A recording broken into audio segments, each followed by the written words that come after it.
మీరు ప్రజల కోసం పనిచేస్తున్నారా, ఉద్యోగం మీద ఉన్నారా తెలిసి మీ జోలికి మేము రాము.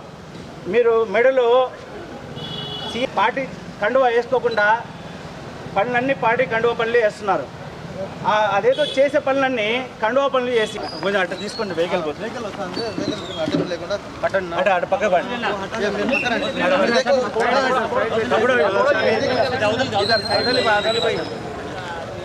పెట్టు అన్నా, చేయండి అన్న పని. ఐడి కార్డు ట్యాగ్ తీసేయండి. తీసేసి మీరు ఏ పార్టీకి అయితే కండువా కప్పుకోండి మెడలో. మేము రాము మీ దగ్గరికి.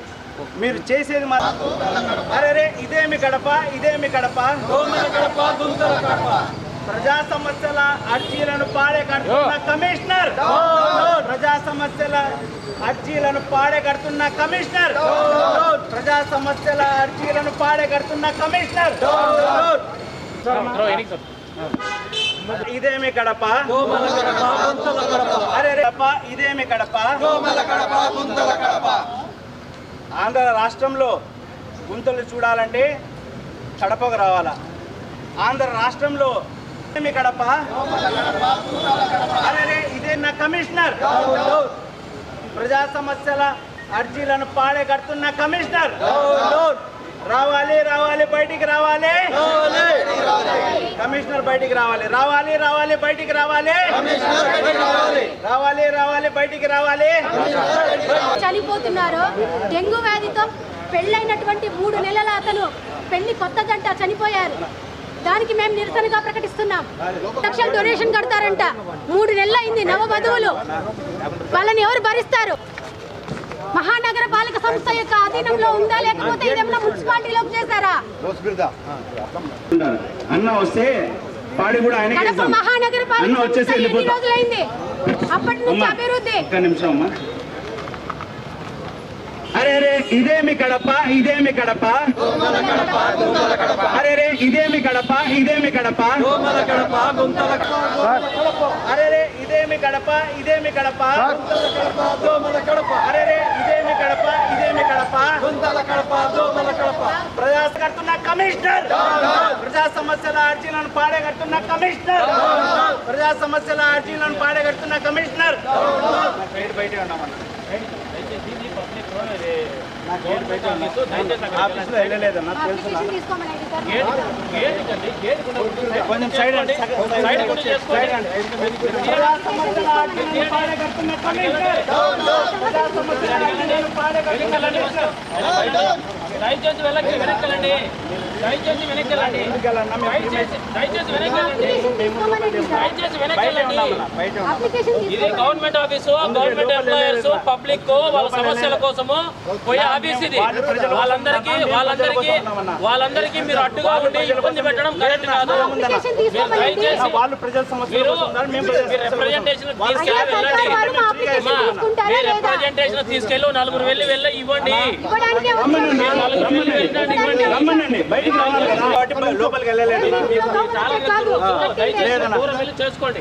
ప్రజా సమస్యల అర్జీలను పాడేగడుతున్న కమిషనర్, ప్రజా సమస్యల అర్జీలను పాడేగడుతున్న కమిషనర్, ప్రజా సమస్యల అర్జీలను పాడేగడుతున్న కమిషనర్, ప్రజా సమస్యల అర్జీలను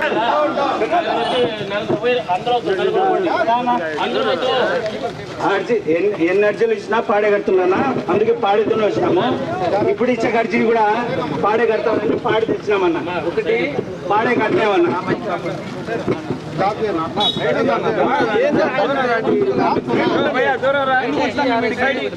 మిమ్మల్ని చూసి అర్జీ ఇచ్చి మీ సమస్య ఎంత చెబితే బియాండ్ ఎస్ఎల్ అంటే అది సమస్యను బట్టి 7 రోజులు అవ్వచ్చు, 15 రోజులు అవ్వచ్చు, 4 రోజులు అవ్వచ్చు. సమస్య ఏం చేసేయాలి? డంప్ ఎక్కడ ఉంది? అక్కడ డంప్ ఎక్కడ ఉందండి? మొత్తం డంప్. ఏ మిషన్ పని చేయడం లేదు. రీసైక్లింగ్ లో ఏ మిషన్ పని చేయట్లేదన్నా. మైక్రో కంపోస్టింగ్ ఏం కావట్లేదన్నా. ఒక మిషన్ ఇప్పుడే పోదాం, మీడియా పరంగా పోదాం. దాంట్లో మీడియా వాళ్ళం డీకంపోజింగ్ అవుతుందంట. మిషన్ కరెంట్ సప్లై లేదు లోపల. రీసైక్లింగ్ కాదు, కరెంట్ సప్లై లేదు. మిషన్స్ పని చేయట్లేదు. అన్ని చూసి వచ్చినాం మేము. ఏ మిషన్ పని చేయడం లేదు. మిషన్ లేదే మీరు రీసైక్లింగ్ ఎలా చేస్తారన్నా చెప్పండి. మిషన్లు పని చేయకపోతే రీసైక్లింగ్ కాదండి ఎక్కడ చేస్తారు? చేసేది, మైక్రో కంపోస్టింగ్. మైక్రో కంపోజింగ్ కావట్లేదన్నా. మేము పోయినాము, మైక్రో వాళ్ళతో కంపోస్టింగ్ మాట్లాడినాము. కరెంట్ కావాలా? మైక్రో కంపోజింగ్ ఏదైతే మీరు కట్టినారో గ్రూస్ గురించి లైట్స్ కానీ స్ట్రీట్ లైట్స్ కానీ కాలువలు కానీ ఒక్క పని చేసినారా? పొద్దున్న 6:30కు నాకు పిలిపించి 8 లైట్లకు స్పాట్ చూపించమన్నారు. 8 లైట్లు చూపిస్తే వెంకటేష్ అనే అతనికి ఈయన పంపించినాడు. అన్నీ చూపించి రోజు ఫాలోఅప్ చేస్తున్నా. ఏం నా సొంత పని అన్న? ఈయన అంటాడు మాకేం పని లేదా అంటారు. ఇది మీ పని అన్నా? మీరు శాలరీతో పని చేస్తున్నారు, మేము వాలంటరీకి పని చేస్తున్నాము. మీ దృష్టికి వచ్చినాక మీరు చేయాలన్నా. మీరు చెప్పేటప్పుడు నేను విన్నాను, నేను చెప్పేటప్పుడు వేరే పని లేదా మీ దృష్టికి అన్నారు. మాట్లాడితే ఇక్కడ మీ దృష్టి నా గురించి అడగండి. 2 సంవత్సరాల నుంచి ఇక్కడ చేస్తున్నా, నా గురించి రిసీవింగ్ మీది బ్రహ్మాండంగా ఉంటుంది. నా పని కాదన్నా, రిసీవింగ్ బాగుంటది, పని కాదన్నా. నా బాధ్యత. మళ్ళీ ఇంకో అర్జీ చేసినాము, మీడియా సమూహంగా ఇంకో అర్జీ ఇస్తున్నా, తీసుకోండి. దీన్ని కూడా పాడి కడతారని పాడి కూడా ఇచ్చిపోతారు. ఎక్కడుందా చూడండి. పాత అర్జీలు ఒక 20-30 ఉన్నాయి, దాంట్లో 4-5 ఇచ్చినాను. మీరు అర్ధరాత్రి పిలిచినా మా వాళ్ళు వస్తాం, మేము వస్తాం, చూపిస్తాం మీకు ఎక్కడ సమస్య. మీతో పాటు మేము కూడా పారబడతాం. ఏం చేయాలని చేస్తామన్నా. ప్రజల సమస్యలు తీర్చండి అన్న. కడపలో కాంగ్రెస్ ఇంటింటి కాంగ్రెస్ ద్వారా ఇంటింటి కాంగ్రెస్ అనే నినాదంతో ప్రతి ఇంటికి తిరిగింది. అదేవిధంగా ఓటు చోరీ సంతకాల సేకరణ విషయంలో ప్రతి ఇంటికి తిరిగినప్పుడు ప్రజా సమస్యలు తెలుసుకోవడం జరిగింది. దాదాపు ప్రతి డివిజన్లో వీధి దీపాలు లేవు, దాదాపు ప్రతి డివిజన్లో కాలువలు క్లీన్ కావట్లేదు. చెత్త ఎత్తుకునే దానికి ఎవరు రాకపోతే వాళ్ళని నేను తప్పు పట్టట్లే, ఆ సిబ్బంది తక్కువ ఉంటే కొంచెం సిబ్బందికి అంత ఎక్కువ ఏరియా వేస్తే వాళ్ళు ఎలా చేయగలరు? సిబ్బంది రాక ఇంటి మధ్యలో నెలల కొద్దీ చెత్త ఉంటే దాని ద్వారా రోగాలు వాసన, నేనైతే నిలబడలేకపోయినా అక్కడ. సో అటువంటి సిచ్యువేషన్స్ ఉన్నాయి. 41 డివిజన్లో బస్టాండ్ బ్రిడ్జ్ దిగుతానే యాక్సిడెంట్ జరుగుతున్నాయి, స్పీడ్ బ్రేకర్ లేదు అక్కడ. దానికోసం దాదాపు 1 సంవత్సరం నుంచి తిరిగినాం. దానికి పర్మిషన్ మమ్మల్ని తెమ్మన్నారు, ట్రాఫిక్ క్లియరెన్స్ తిరిగి తెచ్చినాం. తెస్తే పక్కన పెట్టినారు. ఏమంటే కాంట్రాక్టర్ దొరకాలా, బడ్జెట్ లేదు, ప్రతి దానికి ఏదో ఒక సాకు. ఇప్పుడు 10 రోజులు ట్రైనింగ్ వెళ్ళి వచ్చినా నేను 2 వారాల ముందు. రాహుల్ గాంధీ గారు స్వయంగా ప్రజల సమస్యల గురించి మాకు ట్రైనింగ్ ఇచ్చినప్పుడు వెళ్ళే ముందు అర్జీ ఇచ్చి వెళ్ళినా. అన్న ఇది చాలా ఇంపార్టెంట్ అన్న, రంజాన్ నెల అన్న, రాత్రిపూట నమాజులు చదువుతారు, పాములు పెడుతుందన్న, వాళ్ళు భయపడుతున్నారన్న మసీదుకి వెళ్ళాలనని, వీధి దీపాలు లేవన్నా అంటే మరుసటి పొద్దున్నే 6 గంటలకు పంపించినాడు అన్న. 6 గంటలకు వెంకటేష్ అనే అతను వస్తే మొత్తం తిరిగి ఒక పొద్దున్నప్పటికీ అంత చూపించి వెళ్ళాం. దాని గురించి ఫాలోఅప్గా మా డివిజన్ ఇన్ఛార్జీలు వెళ్తే ఫోన్లు చేసి, ఏందయ్యా పొద్దున్నుకులు మీరు, ఏంది ఇదేనా మీది ఒక్క డివిజన్ మాది ఉండేది? నేను అడుగుతున్నా మీడియా ముఖంగా, ఈ సమస్యలు ఆయన దీనికి దాని బాధ్యత తీసుకోవాలన్నా లేదా అని. ఇప్పుడు అంటాడు ఆయన, నేను అప్పుడు కమిషనర్ కాదు అడిషనల్ కమిషనర్ అని. అప్పుడు కూడా కమిషనర్ దగ్గరికి వెళ్తే ఆయన పట్టించుకోకుంటే, ఫోన్లు కూడా ఎత్తకుంటే, ఈయన దగ్గరికి వెళ్తే సరే ఆడ సైన్ పెట్టించి నాకు ఇవ్వండి అని అప్పుడు కూడా ఈయనే తిప్పించుకున్నాడు. సంవత్సరం నుంచి తిప్పించుకునేది ఈయననే, రాకేష్ అన్న. నేను అడుగుతున్నా, నాకేం పని లేదా అంటారు. మీ పని ఇది. మేము వాలంటరీగా వస్తున్నాం, మీరు శాలరీకి వస్తున్నారు.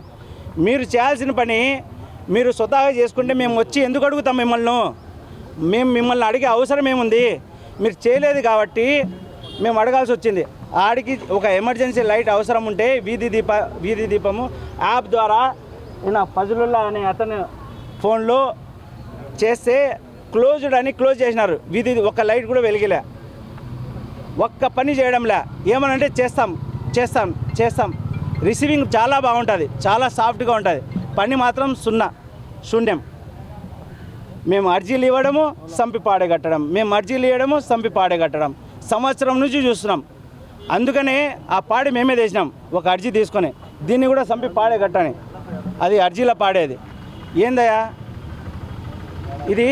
వీధులు వెళ్ళినప్పుడు ఆంధ్ర రాష్ట్రంలో ఎక్కడ వెళ్ళినా కూడా దోమలు ఎక్కడ ఉన్నాయంటే కడపే.